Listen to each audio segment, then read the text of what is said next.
if there's one aspect, just one aspect that you could add to newer shonens, besides creativity and some of the stuff that we talked about, that would you think that would instantly increase the popularity, not the popularity, the quality of the shows that they produce? It varies per series. Well, let me use Medaka Box as an example because, like in that one, it's like somewhere in the middle. It just got like, what is going on? Like the exactly, like yeah. right after the Kumagawa arc, after the whole Minus arc, they just became like, let's do all these different quizzes, wandering around. games. Yeah, it was aimlessly I'm like, wandering what around. are we doing? Just like I understand, like to see their characters use their heads and for like a different scenarios and stuff, but as a whole, I'm kind of wondering, what is this arc about? Like, where are we going with this? I want to it was just a better understanding of what it wanted to do. It's either that they have a bit of more ambition with your characters, I guess, like try to kill some off, because more than likely you're gonna bring them back anyway. Just add a little more emotion, I guess, to your series. It make emotions that make sense, okay? Because I just remember that we were talking about Naruto earlier and how a lot of the concepts of betrayal and forgiveness don't make sense in that show. I feel like people just should know how to understand their characters a bit better, because like using Naruto for the example, the whole forgiveness of Sasuke and then the people are just kind of getting along after something evil. People don't behave that way. I mean, look at Sakura and Kari. You don't fall in love for like in an abusive relationship. Real people don't think that way.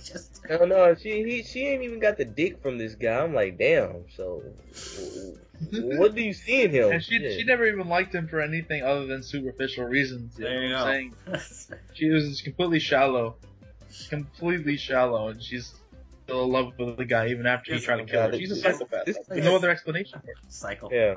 That's his own. I'm gonna use Kinnikuman as an example. In terms of Shonen, that series breaks continuity so many times. Because there's one arc where a character clearly died. It was a villain called Black Hole. He was clearly dead. 2 arcs later, unexplainably, he's alive. I'm like, weren't you dead? Just like, what happened? But the thing is, though, what I think made it last with all this bullshit that we could believe all this insanity of these continuity errors, that the characters and the story was still good. It was a simple theme of friendship about characters backstabbing each other, then putting each other out when they need to, and then there was some forgiveness in there, but in a more realistic way. They didn't just immediately for like, okay, let's be friends now. No, it took like chapters. It took them fights to them. It's like, okay, now I forgive you, and now let's join forces for this time being. Apparently the viewers don't want to see that. They want quick resolutions. You know what I'm saying? They want to get to the fights. You know what I'm saying? There's no... I just thought about the perfect show that does everything right. What's that? Gintama. Think so. Think about it. It does everything right. Look how many times this changed genres of stories. Tama arc, that was science fiction. Right. Even with Kagura's dad first shows up, that was like a whole father and daughter relation. It was a family story, man. About family. Right. Got the Kabikucho the 4 Devas, man. Like, there you go. Oh, man. That's an example of a lot of the villains in Gintama are the perfect example of psychological villains where they have some regret in their life and they're trying to fix the problem in their own sick way. Then at the end they realize their mistakes. Hosen? Yoshiwara in Flames. There we go. Hosen. Talking about Hosen. Yeah, Hosen. Like, take that guy for example. That's how you do them. Like, that's how you do the characters. They're believable, even though a lot of them do have the... He wasn't fully redeemed, a good guy at the end of the day. He was just, so he's just a tragic person. You know what I'm saying? Yeah. See, that's the example of proper characterization in the show. It's Gintama. Exactly. Yeah.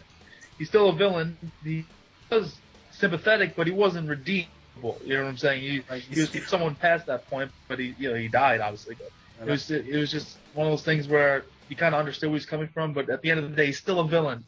He still needed to be stopped. You know. It's not like Obito, like, now you're my best friend ever. Hooray! You're the coolest guy now. Like, no, it's not like that. I agree with you. Like, there are certain series that handle situations realistically and some that don't. I know some people in the comments might be saying, oh, well, it's a manga. It's not supposed to be realistic. Listen, okay? You have to be to a certain point of your story make sense and have the reader be able to relate to the situation, or else there's no point in even writing it. If you're gonna write a serious issue, right, a story with a serious issue that's connected to the real world, like betrayal, trust, hatred, all these kinds of things, you have to have the resolutions, those issues that are realistic, be realistic to a certain degree. At least make sense within the story confines of the series that you're trying to explain it. I feel like series like Naruto don't do it as well as some others. I just mean, the way it is. and look at Joe, like in Ashita no Joe, he went to juvie. Realistic experience. Like at first he thought he was like the toughest guy ever, then goes to juvie and then he realizes how human he is, how vulnerable he is as a person. Kishi, bro. Oh, Rikishi, man, like Tanam, Tanam, Tanam. Rikishi?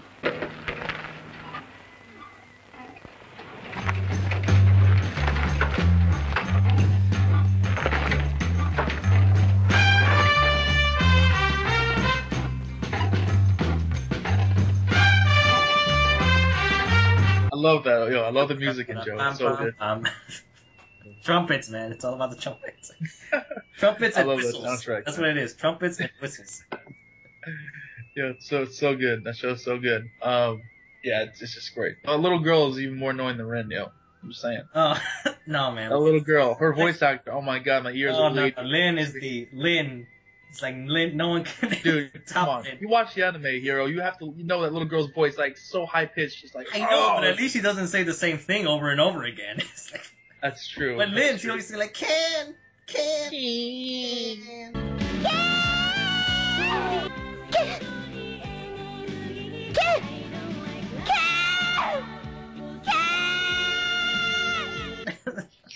Dude, like even Lunar's been like upset with Lin. Fuck that, man. Like Lin is just Sorry. no. That's one thing that manga's done a little bit better, although it has problems with, is some of the female characters. Think of a shonen series that has a really good female character. That's just think of a couple. Actually, there's a couple I can think of. Yeah, but think of a couple that you can think of. Yeah, I mean, the main character, not a side character. well, for main character, the first one that came to mind was like Medaka though, but she's had like this one little shift in one arc, but as a whole, like it works. I like her. Yeah, Medaka's cool. Medaka's cool. I wouldn't say she's a great main character, but she's good. Yeah. She's good. Maybe Claire. I don't know. Is Claire good? Oh, I would say Claire, yeah, but she's on the more stoic side. I see. Oh, of course. I just thought of the one that I keep hyping up, and I'm waiting for her appearance at some point in 3 years or 2, and that is Jolene Cujo from JoJo Bizarre Adventure. Yeah, Part 6 Stone Ocean, and I'm like, she was like, Was Part 6 a Shonen though? it's Shonen, yeah, it was still in Shonen Jump. Okay, was it Part 7 that went to? Part 7, like the beginning of it was in Shonen Jump, but then it moved to like a different magazine for Part 7 and 8. I see. Yeah, it became Sanning's officially there. She's just as manly as her dad, just a lot more expressive. Like she's not stoic at all. I don't know who her dad is, so I'm just kidding. Well, you know how her dad was. It's no secret. I don't know who her dad is. I don't know. You don't know? Some part 5. Well, I could. Well, Part 6 is about Jotaro's daughter. Oh, okay. Yeah, because I mean, the beginning of the series, she takes place in she's in the Florida State Prison. The first arc is about her breaking out of there. Nice. That's one example where you have like a hot-blooded female character being like the main character. Just like her father. Yeah. Be in prison the first fucking. Yeah, no. Family tradition, man. It's just. Yeah, but the point is, like, Jolene Cujo's like one that I'm waiting for so bad, because a lot of people are talking about. There's been like some Mikasa hype recently, but I'm thinking that when Jolene comes around, She is not that. I mean, I'm sorry, all the Mikasa fans out there. She's nothing special.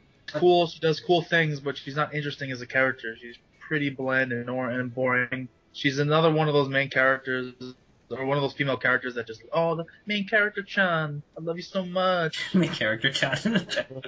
Like, get off his dick. The only difference is you can actually do something about it. You know what? I'm gonna share something a little bit from Part 6 because this is a very interesting thing I gotta share. It basically starts off Jolene and her boyfriend. They were like in the car. They were driving. The boyfriend was driving. It's raining.